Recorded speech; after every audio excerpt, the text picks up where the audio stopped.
जन्नत में उनका मकाम इन हूरों से भी कहीं बुलंद होगा। वो अपनी इबादत और तकवा की वजह से इन हूरों की मलिका होंगी और हुस्न में सबसे फायक होंगी।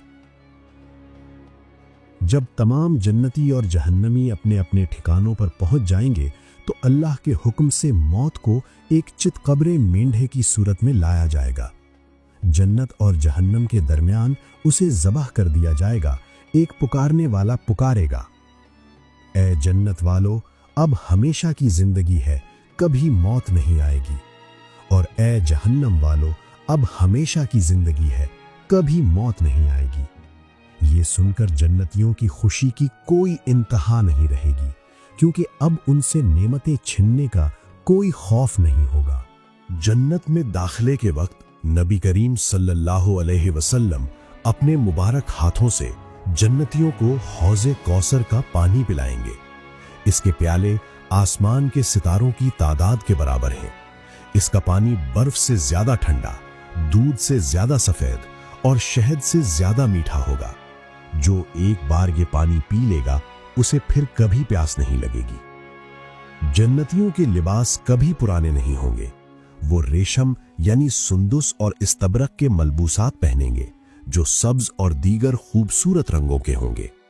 मर्दों और औरतों दोनों को सोने, चांदी और मोतियों के कंगन पहनाए जाएंगे। इनके ताजों में जड़ा हुआ एक याकूत दुनिया और उसकी तमाम नेमतों से ज्यादा कीमती होगा। हर जन्नती के चेहरे पर नूर की एक खास झलक होगी जिससे वो पहचाने जाएंगे कि ये अल्लाह के मेहमान हैं। जन्नत में तूबा नामी एक दरख्त है। इस दरख्त के फूलों से जन्नतियों के मलबूसात निकलेंगे। इसका साया इतना तवील है कि एक सवार 100 साल तक इसके नीचे चलता रहे तो भी साया खत्म ना हो। वहां ऐसे परों वाले घोड़े और ऊंट होंगे जो याकूत के बने होंगे। आप बस सोचेंगे और वो सवारी आपको मनचाही मंजिल पर पहुंचा देगी।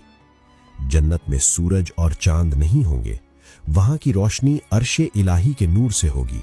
न झुलसा देने वाली धूप और न किनकुना देने वाली सर्दी। मौसम हमेशा वैसा रहेगा जैसा फज्र और तुलुए आफताब के दरमियान का पुरसुकून वक्त होता है। जन्नत की मिट्टी से मुश्क की खुशबू आएगी और जब हवा चलेगी तो दरख्तों के पत्तों से टकराकर ऐसी मौसीकी पैदा करेगी जो रूह को वजद में ले आएगी। वहां कोई सूरज नहीं होगा, लेकिन अर्श का एक खास नूर होगा जो पूरी जन्नत को मुनव्वर रखेगा। न तपिश होगी और न अंधेरा।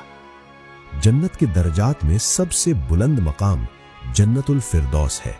ये वो जगह है जिसकी छत खुद अल्लाह सुब्हानहू व तआला का अर्श है। जन्नत की तमाम नहरें इसी बुलंद मकाम से फूटती हैं। यहाँ के रहने वाले बराह रास्त अर्शे इलाही का मुशाहिदा करेंगे। जन्नत में हर जुमे को एक खास बाजार लगेगा, लेकिन ये दुनिया के बाजारों जैसा नहीं होगा जहां खरीदो फरोख्त होती है, बल्कि ये मसर्रतों का मरकज होगा।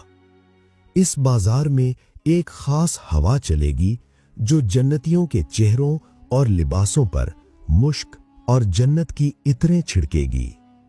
जब जन्नती इस बाजार से वापस अपने घरों को लौटेंगे तो उनका हुस्न पहले से कई गुना बढ़ चुका होगा। घर वाले उन्हें देखकर हैरान रह जाएंगे और कहेंगे, खुदा की कसम, आप तो पहले से भी ज्यादा जमील हो गए हैं। जन्नत के बाजार की एक और हैरत अंगेज तफसील ये है कि वहां सूरतों का बाजार होगा। अगर किसी जन्नती का जी चाहे कि वो किसी खास शक्लो सूरत में नजर आए तो इस बाजार में मौजूद नमूनों में से जिसे पसंद करे उसकी सूरत वैसी ही हो जाएगी।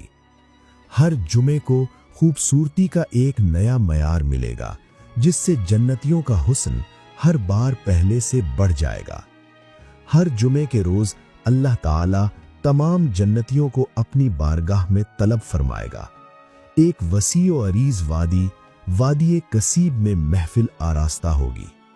जन्नती अपने दर्जों के मुताबिक सोने, चांदी, मोतियों और याकूत के मिंबरों पर बैठेंगे। अदना दर्जे का जन्नती, अगरचे जन्नत में कोई अदना नहीं, मुश्क के टीलों पर तशरीफ फरमा होगा। अल्लाह ताला फरमाएगा, ऐ मेरे बंदो, क्या मैंने तुमसे किया हुआ वादा पूरा नहीं कर दिया? बंदे अर्ज करेंगे, ए परवरदिगार, तूने हमें वो कुछ दिया जो किसी आंख ने नहीं देखा। फिर अल्लाह ताला अपने चेहरे से 70,000 नूरानी पर्दे हटा देगा। जूं ही अल्लाह का नूर जाहिर होगा, जन्नतियों के चेहरे सूरज से भी ज्यादा चमकने लगेंगे।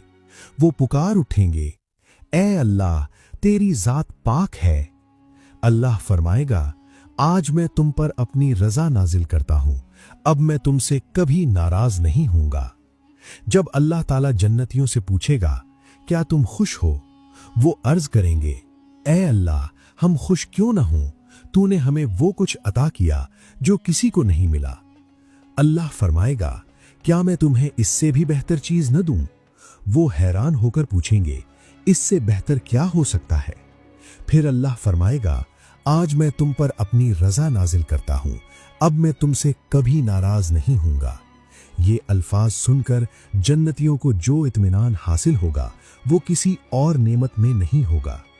कुरान मजीद की आयत के मुताबिक जन्नती आमने सामने तख्तों पर बैठे होंगे।